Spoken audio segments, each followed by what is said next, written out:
Up next, we have Cindy Huang from the Institute for Intelligent Systems Research and Innovation with the presentation Intelligent Active Force Control for Multitasking Robots. Good luck, Cindy.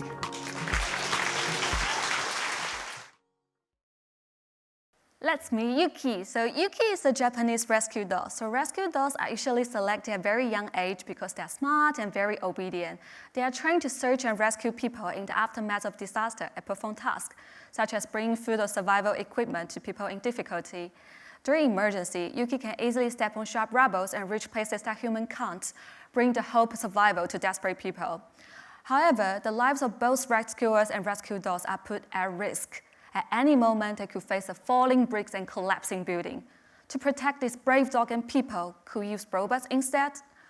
Robots like this do exist. However, to use such robot efficiently in such dangerous and complex environments, one element is missing: a suitable robot controller. So controllers are composed by a branch of mathematical equation. It receives the user's input and determines what to do with it.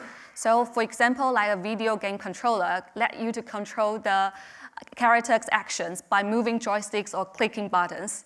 So in the field of engineering, controllers are more likely to create it as a program in computer. So we use computer to deliver instructions to other devices or systems.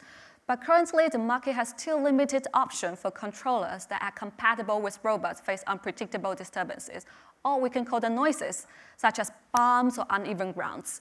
So in my research, I'm designing controller using a control technique called active force control. This control technique is resistant to disturbances. That means bumps or uneven grounds won't affect its ability to complete assigned tasks, just like Yuki.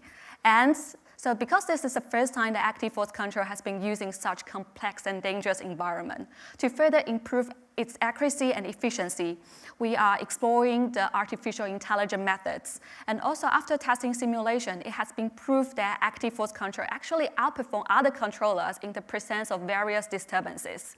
So far I have tested my controllers on different kinds of robots to do different kinds of jobs. Like that would be common in save and rescue, including walking, stair climbing, and spraying. So these three capabilities allows robots to navigate the surrounding areas, also to mark the area that has been searched and put out fires.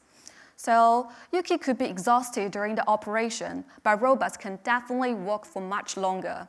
Having a reliable and multitasking robot controlled by a very accurate controller, we can not only save more lives, but protect our rescue dogs. I want to help Yuki to enter unemployment, have a happy life with no more risky jobs. Thank you.